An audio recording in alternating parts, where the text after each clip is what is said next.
Oh, it's really dark. You can't see me. Oh, there we are.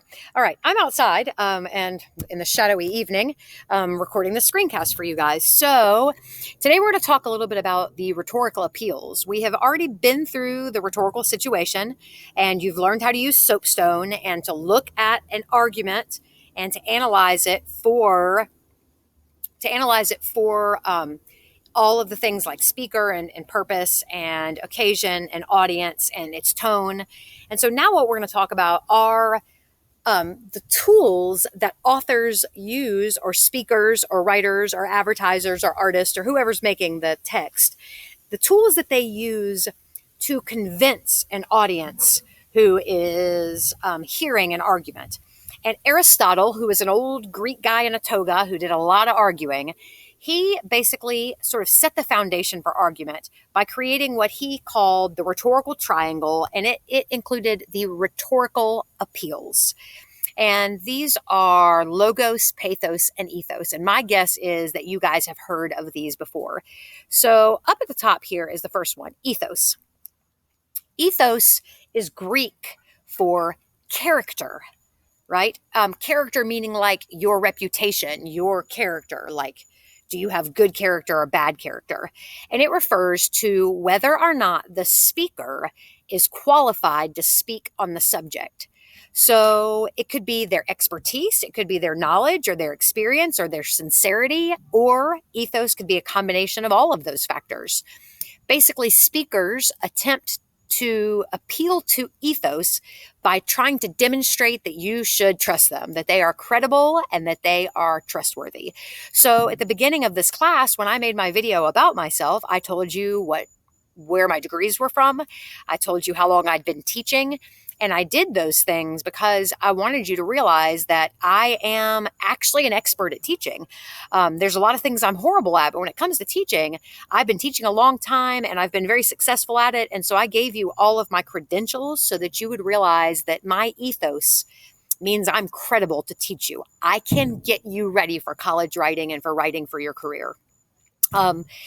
Also, appeals to ethos emphasize shared values. If I can convince you that we want the same things, which is true, I assume you want a successful life, and I would not be in education if I didn't want my students to have successful lives. It's kind of the whole purpose I'm on earth. So like those shared values that we have, hopefully let you trust me as I guide you forward. Appeals to ethos also are sometimes automatic. Probably just because I am a teacher at the school, you automatically knew that I did have some level of ethos or some level of credibility, because they wouldn't have hired me if I was just, like wandering the streets without an education degree. So all of those things deal with ethos. If a person does not have ethos automatically, then they do have to work to establish their credentials. They have to tell you why you should trust them. Sometimes you have to establish it through what you say. No matter how experienced I am, if you come in and I scream at you every day, I'm going to damage my ethos, right? If a person that you always trusted does something that makes you not trust them anymore, they've damaged their ethos. So how you say things, what you say, being reasonable and well thought out, being prepared, well informed, all of those things build your ethos, as does acknowledging other people's opinions. Speakers who can acknowledge other people's opinions are much better at building their ethos and are much more credible than people who try to make everyone who disagrees with them sound dumb. The speaker's ethos, their expertise, their knowledge, sincerity. I don't know why I put expertise twice here, so I'm going to get rid of it.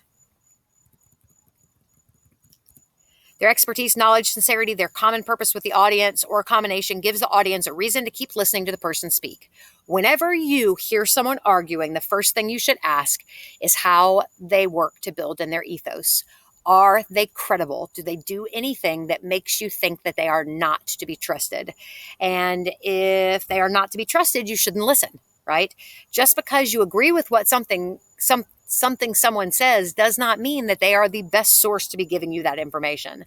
You definitely, when you're evaluating a text for ethos, need to think about, is this person credible, and do they do things in their speech or in their writing to make them seem trustworthy and credible?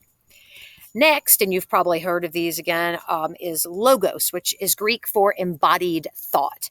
And logos deals with your trying to argue with you by giving facts that appeal to your logical side, to your brain. So when they use logos, speakers develop the subject using clear, rational ideas, a clear main idea supported by specific details. And those details might be facts or statistics or expert testimony. Using logos involves considerable research. Some speakers might use charts and graphs for logos. Others will weave facts directly into their argument instead of having a visual aid.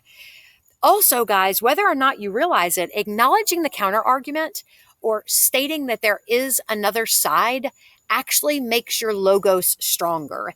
It shows you have thought through the other side of the argument, but you still agree with your side. So a speaker or writer should always anticipate objections before they arise. And a good speaker, a speaker with good ethos, will acknowledge that there is another opinion and that it is valid, that those people have a right and a valid reason to believe what they believe. But then a good speaker refutes it and says, all right, even though they have a good reason for believing this, I disagree with them, and here is my argument as to why. Remember, in academic arguments, which is what we're talking about here, you're not trying to embarrass the other side. You don't want to make them feel stupid or to look stupid. You want them to understand your point of view. So that's why it's important to acknowledge and accept the counter argument. Concession and refutation strengthen rather than weaken the argument, and they build logos because it shows that you as a speaker or that a writer has truly considered all sides of the argument. The reality is, folks, if you have never thought through the other side and really tried to understand them instead of just making fun of them, you actually don't know what you believe. You're just believing something that someone told you. You have to think through all the sides in detail to really, truly hold a belief. And so that is what using a counter argument shows a listener that you have done, or shows you that a writer has done if you're reading an argument. So it shows that you understand the other side, but you stick to your point of view. The last one is the one that we see most in American arguments, and it is pathos, which is the appeal to emotions, which could be values, desires, hopes, dreams, hate, prejudices. It's when someone tries to convince you of something by firing you up or making you feel things. And that's what most people in America do right now. If you watched either the Democratic National Convention or the Republican National Convention, most of the arguments were made entirely on pathos, trying to scare you into thinking that if the other side wins, that the world is going to fall apart, right? And that's kind of what they did. Unfortunately, an argument built only on pathos is actually weak. We need logos and ethos built into the argument in order for it to be a strong argument, okay? You can appeal to pathos through diction, which are, of course, your words. You can appeal to pathos through using imagery, using personal stories, because that helps people really envision what you're talking about. You could use photographs for pathos. Any of those things work. Another way that a lot of speakers use pathos is through humor. We get a little touchy when we feel like someone's arguing against something that we believe. So by adding some humor in, it can make things a lot more approachable, and it can really help you to argue a little bit more effectively. And so that is why you should use humor. The end of these notes lets you know that to create an effective argument, a speaker is going to use ethos, pathos, and logos, all three types of appeals, because ultimately they are all bound together. If your argument is logical and uses logos, that builds your credibility as a speaker and shows that you have ethos. It is only logical to listen to an expert. So if you have ethos, that builds the foundation for logic or logos.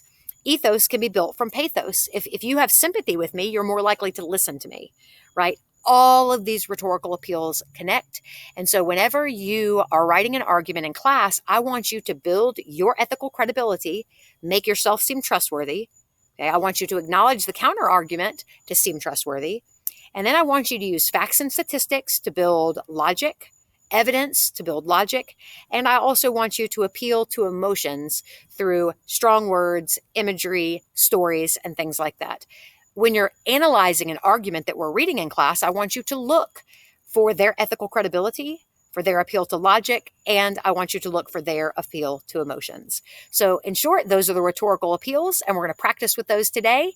I hope you enjoyed learning about them, and if you have any questions, feel free to email me or, otherwise let me know that you need some help. Thanks, guys.